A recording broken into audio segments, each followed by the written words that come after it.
Экинчи аял алса болобу, кандай алыш керек, не кылыш керек, шариятта болот экен го деген адамдардын ызчусу өтө көп да, ушундай суроолор көп келет, ар дайым ушундай суроолор болуп келген.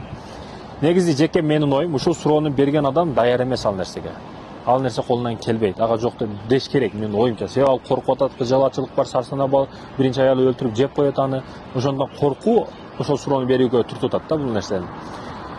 Когда ошол нерсени суроону берсе, ал даяр эмес деген нерсени айткым келет. Жеке менин оюм бул.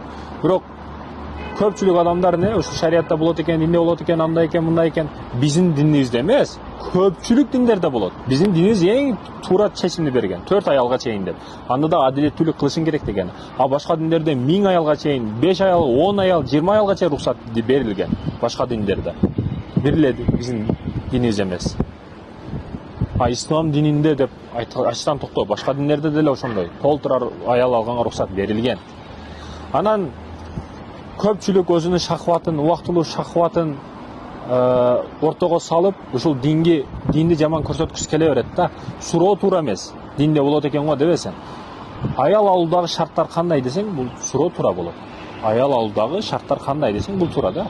Анан биз эптеп ушу динди жаман көрсөтпөчүн эмес, көрсөтүшүн аракетиндебиз да. Важный иш кылып атат, ана шеф келип сурап калган акакта десе, дароо намаз окуп алат, намаз окуп кел тамын дейт да. Намаз окуп атсаң дагы, телевиденияларда дагы жүрөт. Чоң адамдар, падышалар сураса, мен намаз окуп аттым эле, багымнат окуп аттым эле дейт да. Мен ооруп калдым эле десең болбойбу? Мен туалетте элем десең болбойбу? Намазды жаман көрсөтүп не кыласың бу жерде?